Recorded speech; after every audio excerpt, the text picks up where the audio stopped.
Oke,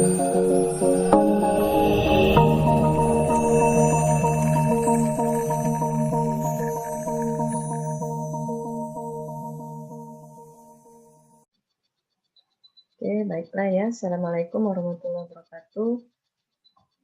Ketemu lagi kita di video berikutnya. Baiklah, di sini kita sudah masuk minggu ke-7 untuk mata kuliah Sistem Informasi Manajemen. Di sini kita juga masih melanjutkan dari video sebelumnya, masih terkait dengan pengembangan sistem informasi manajemen. Di video sebelumnya kita sudah membahas terkait dari sistem informasi pemasaran ya.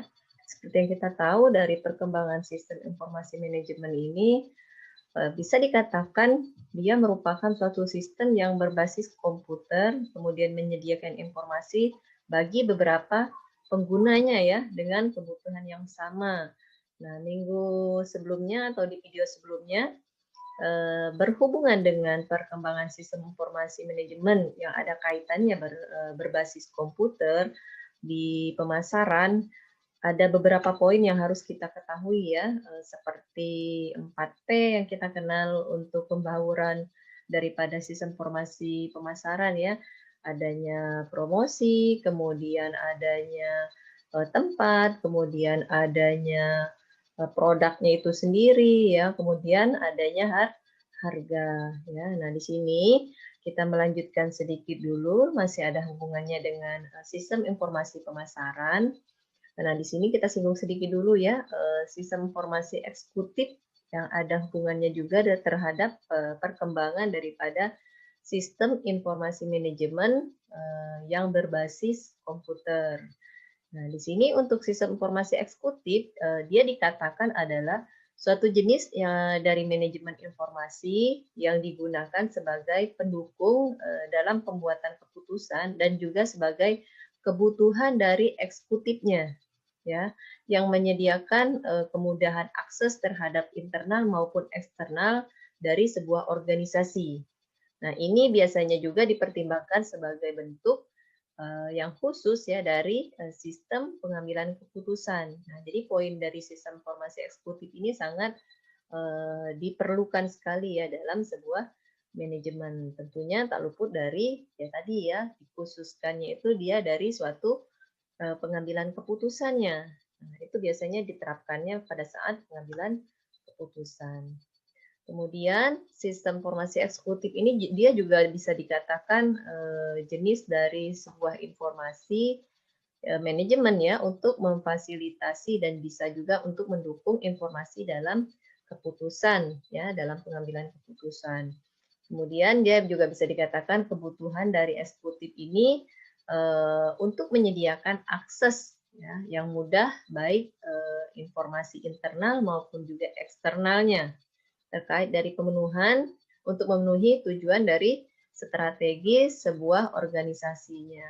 Ya, jadi salah satu poin penting dalam sebuah organisasi yang memang harus diterapkan selain dari pengembangan sistem informasi dari segi penggunaan komputernya ya yang sudah berbasis komputernya, salah satunya ya ini yang diterapkan sistem informasi eksekutifnya. Oke, kita lanjutkan lagi. Ini masih hubungan dengan pemasaran kemarin. Ini masih ada poin ya berhubungan dengan pengembangan sistem informasi manajemen. Nah, ini ya sistem informasi pemasaran ini dia dikatakan di video sebelumnya sudah dijelaskan ya tentang pengumpulan data. Dia juga bisa dikatakan analisisnya, kemudian dia juga bisa dikatakan penyajian informasi yang bisa dikatakan teratur ya, dan juga terencana yang bisa digunakan untuk pengambilan keputusan tentunya dalam pemasaran ya. Oke. Terus kegiatan peseorangan dan juga organisasi yang memudahkan dan mempercepat hubungan pertukaran yang memuaskan dalam lingkungan yang dinamis melalui penciptaan pendistribusian promosi, tentunya berhubungan dengan marketingnya, ya, dan juga ada hubungannya tentang penentuan harga barang maupun jasanya, ya, terkait dari gagasan. Oke, kita next dulu. Nah, ini juga ada di video sebelumnya. terhubung berkaitan dengan sistem informasi pemasaran tadi, dia adalah merupakan bauran daripada pemasaran yang kita kenal dengan 4P tadi yang saya katakan tadi ya. Adanya produk, kemudian adanya promotion, kemudian adanya flash, kemudian terakhir adanya price. Nah, ini ada hubungannya dengan ini marketingnya ya. Jadi salah satu prinsip pemasaran itu adalah ya ini ya, berhubungan dengan pemasarannya 4P yang kita kenal dengan bauran pemasaran. Nah, ini juga sudah ada di video sebelumnya ya, kita kenal dengan 4P, produk itu apa, flash itu apa, kemudian promosi itu apa, price itu juga apa. Nah, ini ya sudah ada di video sebelumnya, nanti tinggal dibuka saja ya berhubungan tentang 4P di sini. Kita next. Nah, ini juga ya, arus informasinya juga sudah ada sebenarnya ini di video kita sebelumnya ya. Sistem informasi internal yang ada hubungannya dengan lingkungan maupun perusahaan. Ya, bisa kita lihat dari panah-panahnya, adanya komunikasi pemasaran yang ada hubungannya dengan lingkungan, kemudian akan adanya nanti intelijen daripada pemasarannya ya, yang sebagai apa ya, sebagai mengkontrol lah ya dari segi pemasarannya, kira-kira di luar sana orang membutuhkan apa sih. Jadi internalnya itu sudah siap apa yang akan dilakukan. Kemudian dia akan kembali lagi ke sini ke perusahaannya. Kemudian dia akan beralih lagi ke komunikasi pemasaran. Berarti langsung didistribusikan ke lingkungan. Kemudian dari lingkungan nanti akan diteliti lagi dari intelijen pemasarannya. Kembali lagi untuk informasi pemasaran internalnya lagi diolah lagi ya dari perusahaannya dan seterusnya seperti itu. Oke, kita next ya. Nah, ini juga sudah dari segi apa ya, model sistem informasi pemasarannya ya. Ada outputnya, kemudian ada database-nya juga, dan terakhir juga ada inputannya. Ya, outputnya ya pasti berhubungan dengan produk, flash, promotion, price, bahkan adanya integrasi yang mix ya di sini. Kemudian adanya database juga, sedangkan inputannya ya pasti ya marketing research-nya itu ya sudah tentu akan digunakan ya. Kemudian marketing intelligence-nya juga akan berkontribusi di sini sebagai bahan inputan seperti yang kita lihat di alur di apa di slide sebelumnya tadi ya, ada alur yang tentang dari perusahaan, adanya komunikasi, kemudian distribusi ke lingkungan, kembali lagi dia akan diintelijenkan dari pemasarannya, kembali lagi ke perusahaannya ya, atau organisasi atau organisasinya dan seterusnya.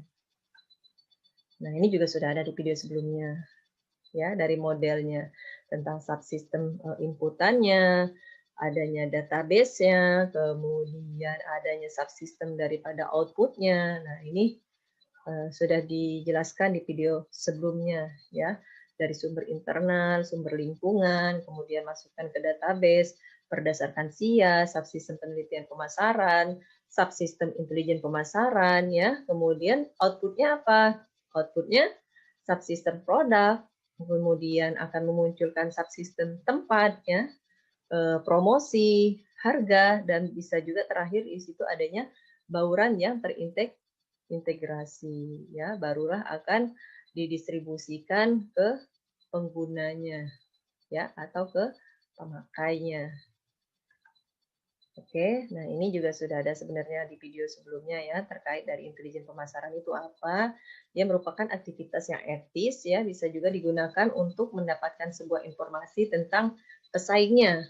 Ya, orang sekarang lagi tren apa. Nah, ini adalah tugas dari sebuah sistem intelijen pemasaran. Dia akan mencari tahu ya di luar itu atau di lingkungan itu seperti apa. Nah, itu dinamakan dengan ya pesaing tadi, kompetitornya jelas gitu. Kira-kira apa yang lagi booming, apa sih yang dibutuhkan masyarakat, apa sih yang dibutuhkan konsumen dan lain-lain lah ya. Nah, jadi bisa di sini subsistem di sistem intelijen pemasaran. Kemudian dia tidak sama dengan kegiatan memata-matai. Nah, ini juga sudah dijelaskan di video sebelumnya. Nanti tinggal dibuka-buka video pertemuan ke-5 atau ke-6. Kemudian setiap sistem informasi fungsional yang mempunyai tanggung jawab, ya, sudah pasti ini juga yang paling penting ya dari setiap sistem itu yang paling penting itu adalah tanggung jawabnya ya. Nah ini arusnya bisa dilihat seperti arus kita di slide sebelumnya tadi ya. Oke, ini juga sistem produk yang mempunyai siklus ya. Nah, dari siklus ini pertama siklus hidup produknya yang terdiri dari pengenalan produknya, kemudian adanya pertumbuhan produknya seperti apa, kemudian adanya tahap pendewasaannya seperti apa, sampai penurunan dari produknya itu dia akan menurunkan apa saja nanti. Oh, misalkan produknya dalam bentuk kemasan, suatu saat dengan adanya pertumbuhan, pendewasaan, maka dia akan melakukan penurunan. Penurunan ini seperti apa? Oh, misalkan dari produk ini dia menciptakan dari kemasan yang berbeda-beda ya, ada yang mungkin ada yang lebih kecil, lebih ekonomis, nanti menyesuaikan dengan kebutuhan konsumen ataupun masyarakatnya ya.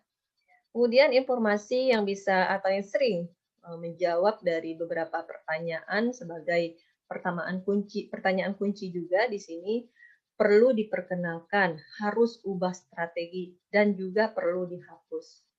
Ya, ini yang ada di sebuah dikatakanlah marketingnya ya. Apa sih yang harus kita perkenalkan kalau kita mau menciptakan produk ya? Terus pangsa pasarnya siapa? Nah, itu kita harus tahu pada saat kita memperkenalkannya. Kemudian kalau memang ternyata setelah dicoba dari segi pemasaran kita ternyata masih kurang tertarik nih para konsumen ataupun masyarakat nggak terlalu tertarik, ya sudah kita cari ide-ide baru ya. Dengan apa? Berarti apa yang harus kita rubah? Yang harus kita rubah yaitu strateginya. Oh, dari segi pemasaran kita yang tadinya hanya dari mulut ke mulut atau media sosial, mungkin lebih getar-getir lagi dengan media sosial yang lagi tren sekarang misalkan ya, dan lain sebagainya. Kemudian kalau memang sudah dicoba juga tetap tidak ada kemajuan ya suatu saat bisa saja produk itu nanti akan ditutup atau dengan adanya kegagalan ya. Kegagalannya apa? Produknya misalkan tiba-tiba orang dengan makan ini keracunan atau dan lain sebagainya ya. Jangan sampai tapi ya. Nah, suatu saat bisa saja dari produk itu nanti dihapus ya. Makanya di sini ada 3 pertanyaan. Oke, ini adalah slide terakhirnya. Jadi, untuk sekarang ini ya, di video yang sekarang ini, saya rasa cukup dulu untuk, di sini dulu. Kita lanjutkan di Zoom ya, untuk pertemuan ini. Saya rasa cukup dulu. Assalamualaikum warahmatullahi wabarakatuh.